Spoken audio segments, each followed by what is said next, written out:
Tuesday morning, 9:42 a.m. My badge chirped red. That was it. No grand speech, no awkward escort down the carpeted hallway with a cardboard box and a forced handshake. Just a tiny electronic beep between my second coffee and the internal scream I reserved for Tyler's weekly velocity sync meetings. The glass turnstile blinked at me like a lazy traffic light, glowing red, and more red. Each swipe a little more humiliating than the last. Lewis, the security guard, sweet kid, used to cry during fire drills, wouldn't even look me in the eye. He mumbled something about instructions from HR into his walkie-talkie like the plastic brick held the answers to life, the universe, and why women like me always got cut first. Then my phone buzzed. Subject line, termination effective immediately. No explanation. No call. No chance to argue that maybe, just maybe, the only reason their servers hadn't keeled over last quarter was because I duct taped them together with code I wrote at 2 a.m. Just a cold line of text. You're done. I stood there for a moment, badge limp in my hand like a dead fish. Didn't scream. Didn't cry. Didn't even blink. I turned around, walked out of that glass lobby, and slid into the driver's seat of my Toyota with the kind of composure HR only dreams about. Closed the door with a soft click. And then, for the first time in 8 years, I took a breath that didn't taste like recycled office air and betrayal cologne. People think when you get fired, the first thing you feel is panic.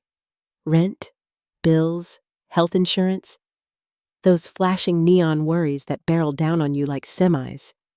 But no, for me, it was silence. A silence so clean it almost sparkled. And somewhere, miles away, in a 2-bedroom bungalow on the east side of Austin, my personal laptop flickered awake.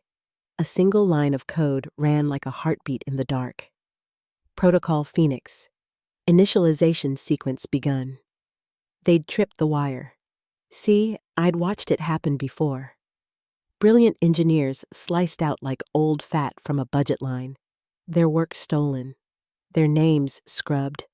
Their passwords recycled into some intern's sticky note collection. Not this time. Not with me. I drove past the Wendy's where I used to treat myself after deployment weekends, past the old strip mall that still had the bones of a Blockbuster if you squinted.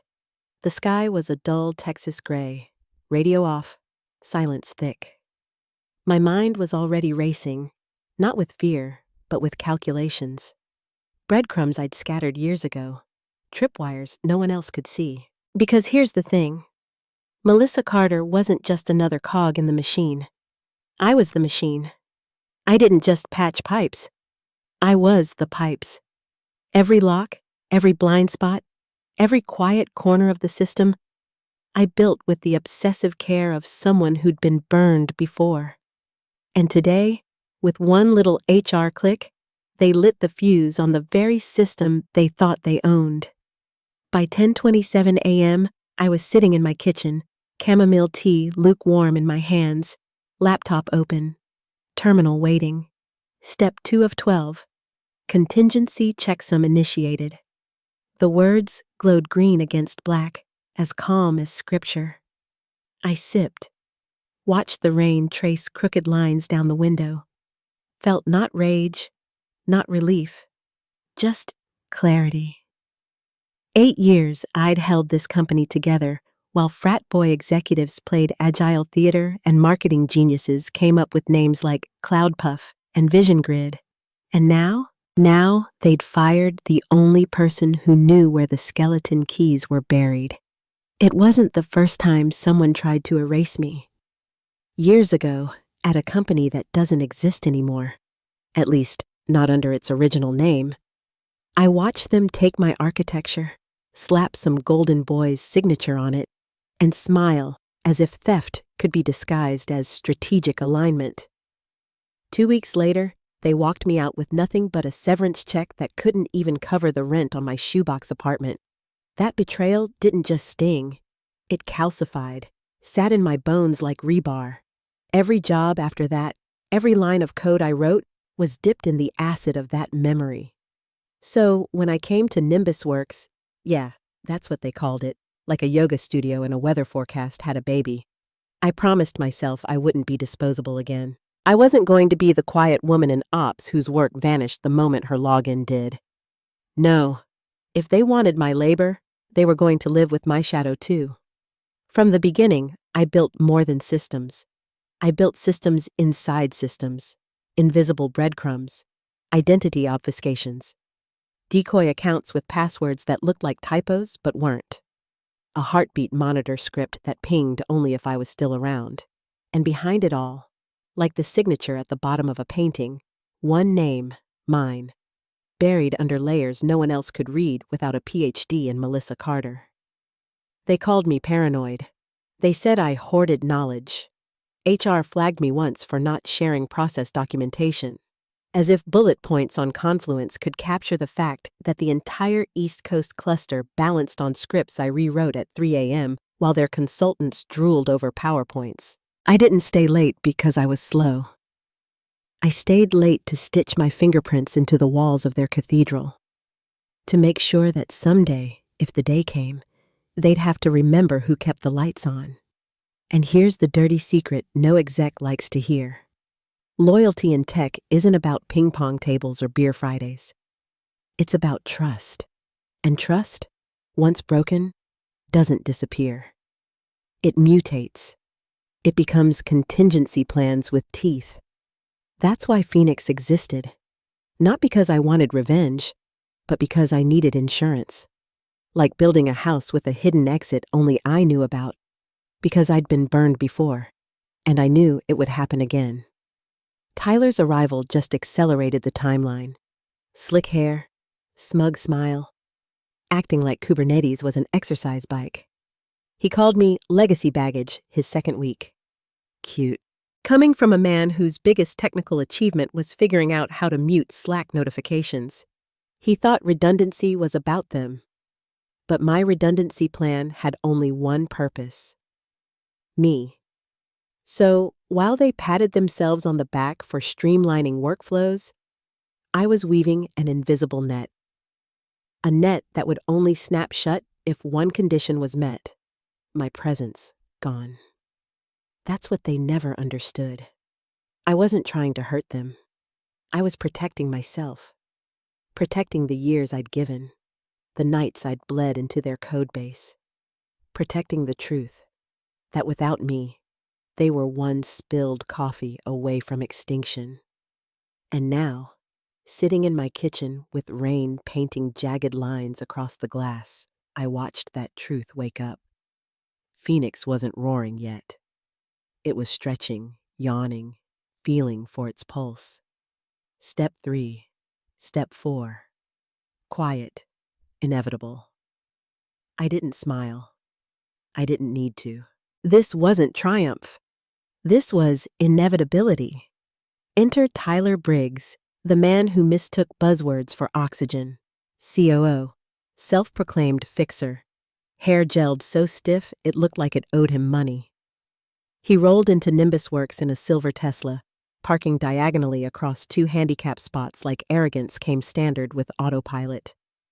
His first week, he strutted through an all-hands meeting, tossed out phrases like velocity culture and synergized impact, as if stringing nonsense words together could manifest uptime. People clapped. Real clapped.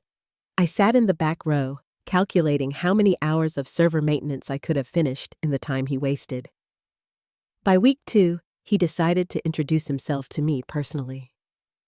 He leaned over my desk, my cathedral of blinking lights and dying HVAC hum, and said, "So, what do you actually do here?" What I could have said: "Without me, your entire data pipeline would collapse faster than your hair product in the rain." What I could have said: "Every time our uptime dashboard brags about 99.9%, that's because I manually rewrote your monitoring scripts so your consultant clowns wouldn't confuse false positives with actual outages." What I should have said: "I am the backbone of this entire company. What I actually said? Legacy baggage. He laughed. Thought it was a joke. Let him. Let them all. They saw me as the old lady in ops, the one who didn't show up at happy hour, didn't use Slack emojis, didn't pretend synergy was a skill. They called me on the spectrum of doom. Cute. Meanwhile, the server room ran like a cathedral, not because of divine luck, but because I sweated it into obedience. And Tyler? He thought I was replaceable. Said it in a town hall, hot mic and all. We need to clear out legacy baggage in engineering to make space for high-velocity contributors. His fans clapped again. My hands stayed still, but inside, something cracked. Not like glass, but like ice. See, Tyler made one fatal mistake. He assumed redundancy was for them, that the system was designed to keep their jobs safe. But every layer of redundancy I'd built was for me. Every backup script, every kill switch, every shadow account, it all led back to one conclusion. You don't erase Melissa Carter and walk away clean. They thought they were cutting fat. What they were actually doing was pulling the pin on a grenade they didn't even know they were holding. I didn't build Protocol Phoenix in one night. It wasn't some Hollywood montage where I hammered at a keyboard with neon lights flashing. It was slower, more deliberate, like stitching a secret into the lining of a dress no one else would ever wear. By year 3 at Nimbus Works, I knew the script. Leadership changes, buzzword storms, layoffs disguised as reorgs. So I started building a net. Not for them, for me. Phoenix wasn't designed to destroy. That's what most people never get. It was designed to protect. Think of it as a fire alarm wired backward. If I was still around, it stayed silent.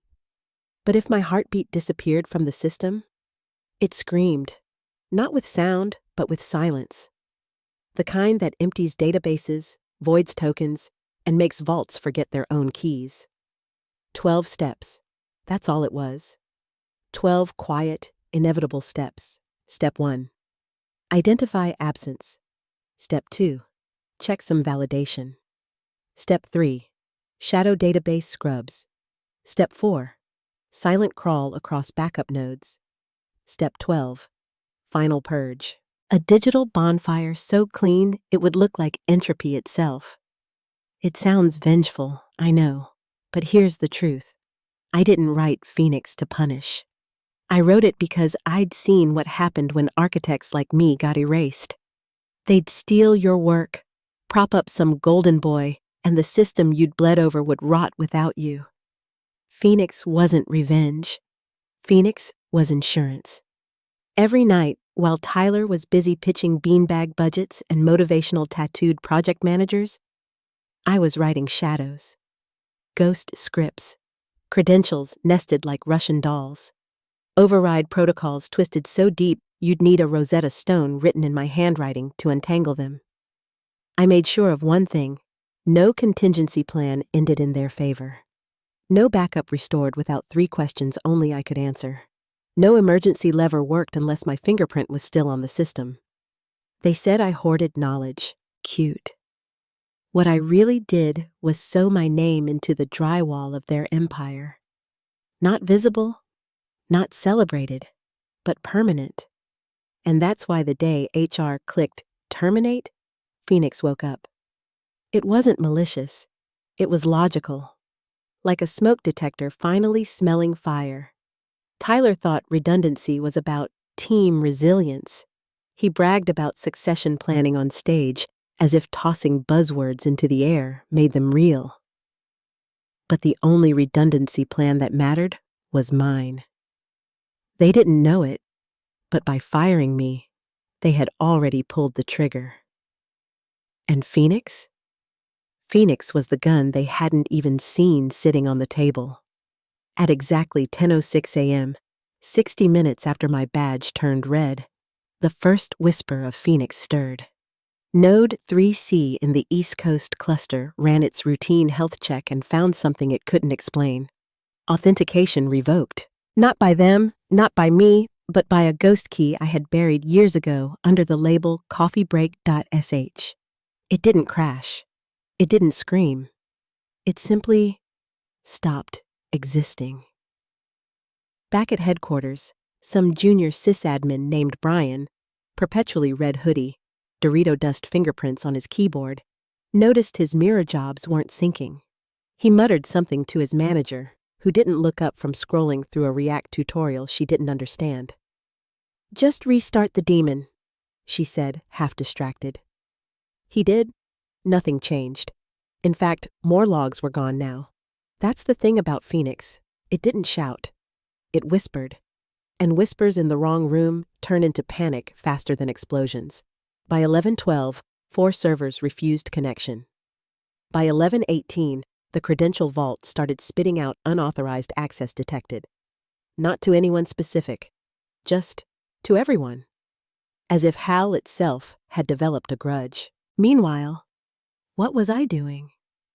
Sitting on my couch, blanket pulled around my shoulders, a bowl of off-brand kettle corn in my lap, watching an old rerun of Columbo. Every so often, I'd tab over to my terminal.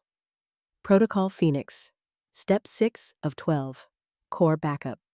Stack, Purge Complete. Necessary, not satisfying. Like cauterizing a wound. Around 1:20 p.m., one of the customer-facing dashboards froze mid-refresh. The little loading spinner just spun and spun, then died. Slack lit up like a Christmas tree. Anyone else getting denied credentials? Why is Jenkins down? Is staging gone? In the war room, Tyler probably still thought he was running NASA instead of a mid-tier startup with a mascot squirrel named Bitey. He jabbed at screens like they'd bend to his will. "Reboot the damn thing! Just roll us to yesterday's backup!" Silence. Then some engineer, voice trembling. We can't." "You can't, or you won't," Tyler snapped. "No, we literally don't have permission. Because here's the cruel truth. I was the permission. My name sat across every root credential, every escalation path. Remove me, and the system wasn't just unstaffed. It was godless. I didn't hear their voices crack. I didn't need to. The silence in my terminal told me everything. By 1:45, Phoenix was at Step 7. By 2:00, another region went dark. Logs didn't show deletion. They showed absence, like those servers had never existed at all. I refilled my tea, jasmine green this time, and watched rain beat on the glass. Calm, deliberate. Because once Phoenix began, there was no turning back. They thought they'd fired overhead. What they actually did was erase the only person who knew how to make their system breathe. And now, the lungs were collapsing. I wasn't there when the panic bloomed, but I didn't need to be. I'd lived in that office long enough to picture it frame by frame. The war room, a glass fishbowl on the 6th floor they liked to pretend was mission control, was suddenly packed shoulder to shoulder. Tyler pacing at the head of the table, forehead shining under LED lights, chewing his lip like it was going to spit out answers. The CTO, pale and already halfway to resignation, hunched over a laptop he didn't understand. Jared from IT, still clutching his lukewarm Chipotle bowl, trying to explain to Tyler what root permission meant. Slack was melting down, messages firing faster than anyone could read. Credential vault returning 4003 errors again? Prod pipeline stalled. Anyone got access?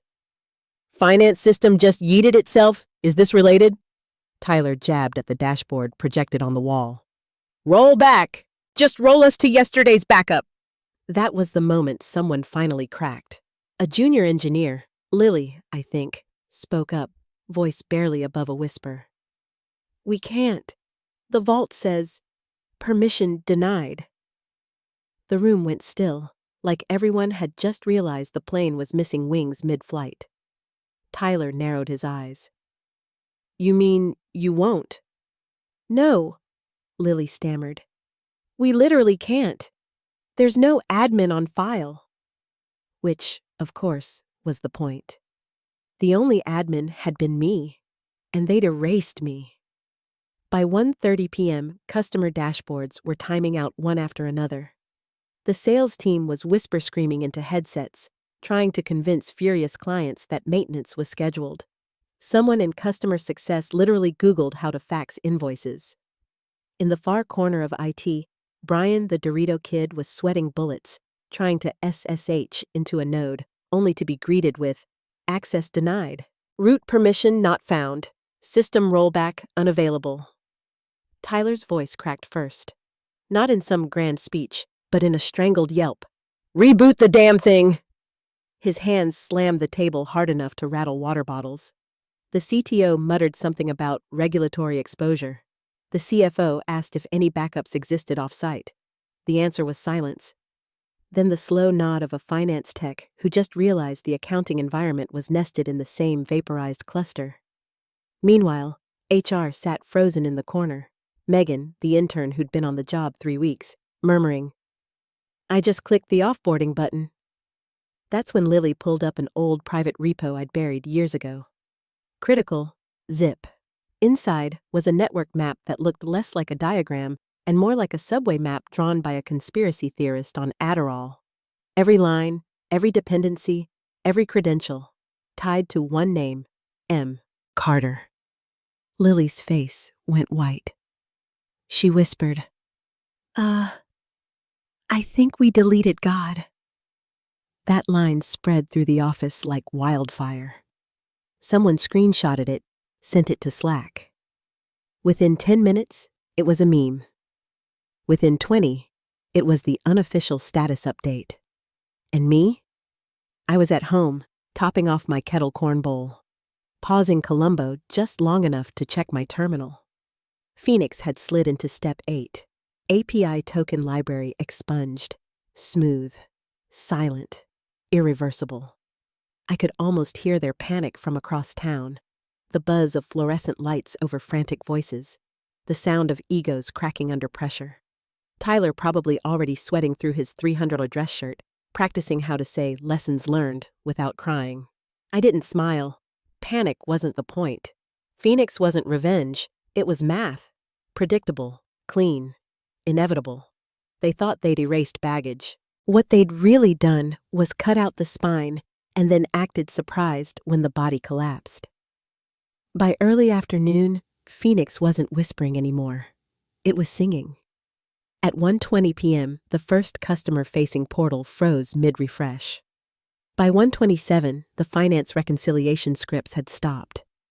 By 1:40, the billing environment didn't just stall. It bricked, hard, like a dead car battery that no jump could save. And by 2 o'clock, the East Coast cluster was gone. Not offline, not broken, just gone. Logs erased so clean it looked like they'd never existed. Inside the office, panic ricocheted. Sales leads vanished. Customer accounts through endless 503 errors. The flagship product demo page, the one they'd sunk half a marketing budget into, redirected to a sad squirrel icon with the words, Bitey is taking a nap. Cute, catastrophic. I pictured Tyler in the war room, forehead gleaming, his smartwatch buzzing with missed calls from board members. The CFO screaming about SLA breaches, product managers hyperventilating into paper cups. One poor compliance officer probably already drafting breach notifications because legally, they had to. Slack wasn't Slack anymore. It was a trench war, finger-pointing, panic gifs, developers posting half-baked theories in all caps. Someone even asked if maybe a hacker did this? Sure, kid. A hacker named Melissa, 8 years in the making. By 3:00, it was clear. This wasn't a bug. This was a collapse. The system wasn't failing piece by piece. It was erasing itself line by line, like memory loss with a vendetta. Every node that checked in without me at the helm was met with the same verdict. Unauthorized, cleanse. And what was I doing? Stirring honey into another cup of jasmine green tea. Listening to rain ping off my tin roof. watching the protocol log march quietly from step 8 to step 9, then step 10. No drama, no fireworks, just inevitability. They'd built their empire on my spine, and now that they'd yanked it out, they were shocked the body couldn't stand. I didn't need to see their faces to know the truth. By the time Phoenix reached its final steps, NimbusWorks wasn't just limping. It was already dead. It just hadn't realized it yet. The first call came at 1:31 p.m. My phone lit up with an unknown number, buzzing across the table like a nervous insect. I let it die. A minute later, another. Then another. By 2:00, I had a string of voicemails long enough to qualify as a podcast. Some polite, some frantic, one that sounded suspiciously like Jared hyperventilating into the receiver, stumbling over words like please and just a minute of your time. I muted the phone, watched it glow, fade, glow again, like a desperate lighthouse for a ship that had already hit the rocks. By 2:45, my lawyer Barry called. That one I answered. His voice was clipped, all business. Melissa, they've reached out. Multiple reps, legal, technical, asking if you'll consult. One-time access, under contract. I sipped my tea, lukewarm now, bitter in just the right way. What's the offer? 10 grand, he said. A few hours. They say they just need your help recovering infrastructure control. I let the silence stretch. Not for drama, for oxygen. Finally, they think I can recover it? Barry exhaled into the line. They do? That's cute, I said. Then I drafted a single email. No greeting, no signature, just one quiet sentence. It's already too late. Hit send. Close the laptop. I didn't gloat, didn't laugh. This wasn't revenge, it was arithmetic. Cause, meet effect. They'd treated me like overhead, and now they were paying the overhead cost of arrogance. I stood, walked to the kitchen window. Outside, the rain had slowed to a mist, each drop clinging stubbornly to the glass. I watered the little row of succulents on my sill, hands steady, movements deliberate. Behind me, the phone kept buzzing, unheard, unanswered, unimportant. Some moments deserve rage. This one deserved quiet. I hadn't thought about that file in years. Ops Risk Mitigation Proposal, M. Carter, v3.pdf. 20 pages, crisp and meticulous, every line written in the unpaid midnight hours when I still believed proposals mattered. It laid out everything: account transitions, credential audits, lattice maps of access dependencies, flowcharts for worst-case scenarios. And buried in section 6.2, one bold header: kill switch scenarios. The paragraph beneath it was a warning so simple even a freshman intern could have understood. If a root architect account is terminated without continuity, the system may interpret it as a hostile breach.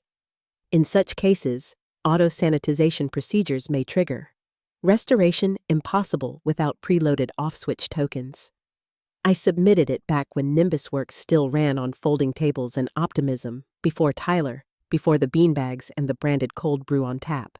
They buried it, stamped, not aligned with company priorities in neat corporate font. Tyler once mocked it in front of an off-site crowd, called it paranoia wrapped in PowerPoint. People laughed. I nodded, excused myself early, drove home in silence. That was the night I added Step 12 to Phoenix. It wasn't rage that fueled me. It was clarity, a quiet knowledge that if no one else was going to read the manual, I'd write my own. If they wouldn't protect the system, I would. And so the proposal gathered dust, ignored, forgotten. Until now. Years later, they were living the scenario I'd spelled out, line by line. And the bitter poetry of it all? They could have prevented this. All it would have taken was opening a PDF and reading past page 17. But they never read it. They chose not to. And in that choice, they sealed their own obituary. By Wednesday morning, Nimbus Works wasn't a company anymore. It was a bonfire with a logo. The CTO resigned first, citing philosophical misalignment on infrastructure governance. So, cute way of saying I don't want to be holding this bag of ashes. The CFO stopped showing up to calls altogether. HR was paralyzed, fielding hate mail from employees who couldn't access their pay stubs. And Tyler? Tyler was pacing legal's floor, chewing antacids like Skittles, trying to spin constructive sabotage into something the board wouldn't crucify him for. Slack had devolved into trench warfare. Engineers blaming HR blaming IT blaming legacy baggage. Screenshots leaked. Memes exploded.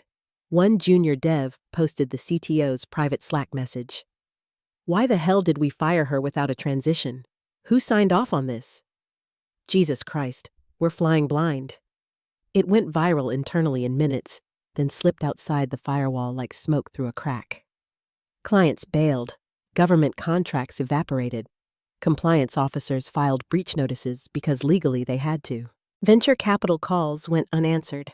By Thursday, the name Nimbus Works was trending alongside #cloud collapse and Bitey is dead. I didn't need to watch. I didn't scroll the hashtags.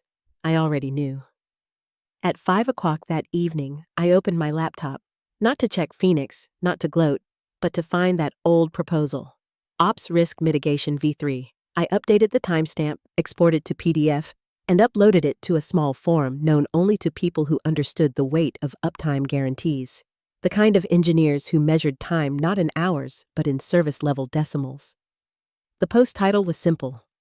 When you fire your architect, know what you're firing. No name, no initials, just the document. Within an hour, the thread exploded. Comments stacked like kindling. This is terrifyingly real. Been there. Whoever wrote this deserves a statue. I thought Protocol Phoenix was an urban legend. Every exec in tech should be forced to read this with their morning coffee. I didn't reply. I didn't sign it, because this wasn't about credit. It was about clarity. For years, they laughed at the warning. Now, the world finally read it. Nimbus Works had mistaken silence for compliance. They thought quiet competence meant weakness. And when they pushed me out, they learned the truth the hardest way possible. Trust, once broken, doesn't vanish. It evolves. It calcifies. It burns. The email came Saturday morning, sandwiched between a newsletter I never read and a coupon for half-off laundry detergent. Subject line, saw your forum post. Let's talk. It was from Ava Langston, VP of Talent Acquisition at a company called Orion Tech. Women-led, lean structure, building disaster recovery tools with actual engineers, not buzzword puppets. Her message was short, clean, surgical. We read proposals here. Big budget, no frat boys. We're hiring a CTO. Interested? I stared at the screen, toast in one hand, almond butter dripping down the edge. For the first time in months, maybe years, I felt something flicker that wasn't rage or resignation. Hope. Careful hope, like spotting a green shoot in burned soil. I clicked her profile. Real code in the leadership bios. Actual credentials, not LinkedIn fluff. For once, it didn't feel like a con. But I didn't answer right away. Instead, I opened a domain I'd bought years ago. redcanopy.dev. Back then, I'd picked the name after watching a time-lapse of a forest fire. Days after the blaze, buds pushed through blackened soil under a single red leaf tree that had somehow survived. The canopy was scarred, but standing. The placeholder page loaded, blank and waiting. And I realized, maybe Phoenix hadn't just been about burning. Maybe it was about clearing space for something new. By noon, I'd spun up a scaffold project. Clean, elegant, no spaghetti code, no secrets buried in shadows. In the README, I wrote 4 words. You don't erase me, and underneath, you hire me, or you get out of my way. Not for them, for me. A reminder that I wasn't building cathedrals for people who measured my worth by how often I smiled at happy hour. I was building for myself now. On Monday, Red Canopy went live. No launch fanfare, no ad campaign, just a black and white landing page with one bold line. Founded by the woman you shouldn't have fired. No name, no history, no mission statement fluff. Just that gravestone of a sentence, humming with life. By evening, the blog post I'd written, You Never Had Root, was circling Hacker News and Dev Twitter, dissected, quoted, memed. Someone called me a digital arsonist with integrity. Another said, this is what happens when you mistake quiet competence for compliance. I didn't chase the spotlight, didn't give interviews, didn't need to, because for the first time in 8 years, I was free. Nimbus Works was ash. Phoenix had done its job. But me? I was standing under my own canopy, scarred. Yes, but still alive, still building. And this time, I wasn't going to let anyone forget my name.